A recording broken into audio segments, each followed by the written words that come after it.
He thought no one was watching. He thought the universe was blind to the cruelty inflicted upon him in the dark. But every action, every tear, and every drop of blood spilled in malice plants a seed, and what you plant in the winter you must harvest in the spring. Listen closely to the howling wind. It carries the story of a boy who tried to become the master of karma, only to be crushed by its weight. Long ago, in a grand isolated manor surrounded by endless stormy moors, lived a boy with no name and no fortune. He had been brought into the house out of pity, but when the old master died, the pity died with him. The new heir of the manor, a man of vicious pride, stripped the boy of his dignity. He was beaten, starved, and cast into the fields to work like a beast. Yet he survived. He survived because of a light in that dark house, the master's sister. She was his only friend, his only mirror, the only soul who looked at him and saw a human being. They promised they would never be parted. But society is a cruel architect. When the girl came of age, she looked at the boy covered in dirt, penniless and broken, and then she looked across the valley to a shining estate owned by a wealthy, gentle aristocrat. One evening, hiding in the shadows, the boy heard the words that would shatter his soul. He heard her say it would degrade her to marry him.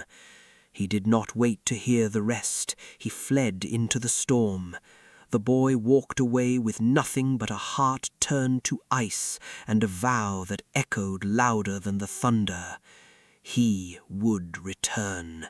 He would have gold, and he would make them all pay. Years passed. The memories of the dirty orphan faded into the mist. The girl had married the wealthy aristocrat, living a life of quiet luxury. Her cruel brother, the master of the manor, had fallen into ruin, drinking away his fortune, gambling away his sanity. And then the shadow returned.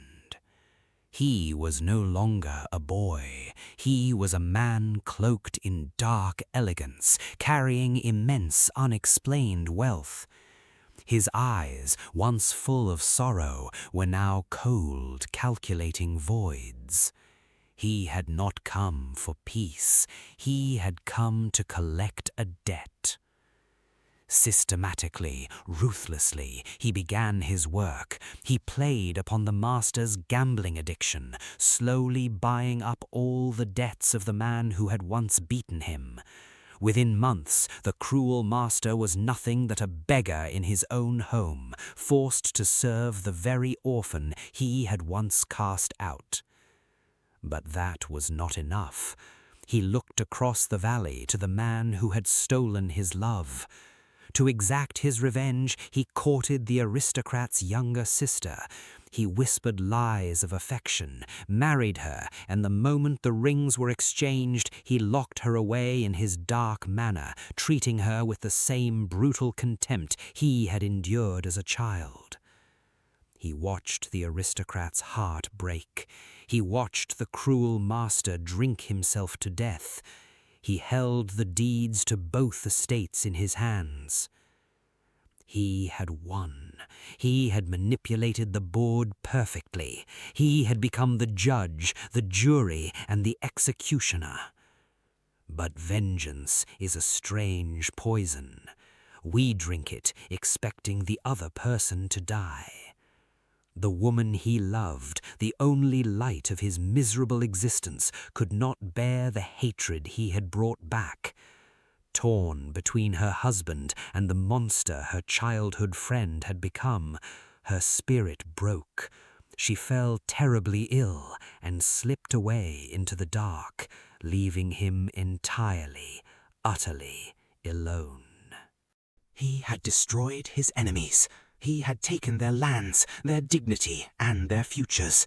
But as he sat in the massive, empty hall of the manor he had stolen, surrounded by gold and vengeance, he found no peace. The law of karma is absolute. You cannot harvest joy from a field sown with suffering. The man who had everything began to starve, not for lack of food, but because his soul was completely hollowed out. He had spent his entire life looking backwards, fueled by the fires of hatred. Now, with no enemies left to destroy, the fire began to burn him alive. He wandered the moors at night, screaming her name into the wind. He stopped eating, he stopped sleeping, he saw ghosts in every shadow. The absolute control he had sought over the lives of others had become a prison of his own making. He realized in his final agonizing days that the universe had never needed his help to punish the wicked. The cruel master would have destroyed himself without a push. By taking karma into his own hands, he had simply chained himself to the people he hated forever. He died alone in a cold room, his eyes fixed wide on an open window, reaching for a piece he had destroyed with his own hands. The estates passed on to the next generation, to the children he had tried to break, but they chose to forgive, they chose to love, and the darkness finally lifted. Listen carefully. When someone wrongs you, the anger you feel is natural, it is a fire. But if you hold on to that burning coal, waiting for the right moment to throw it at your enemy, you are the one who gets burned. True power is not making them pay. True power is stepping away and trusting the scales of the universe. What is done in the dark will always find the light. And the heaviest punishment you can give to those who wronged you is to walk forward, heal, and let them face the universe on their own. Do not become the monster that hurt you.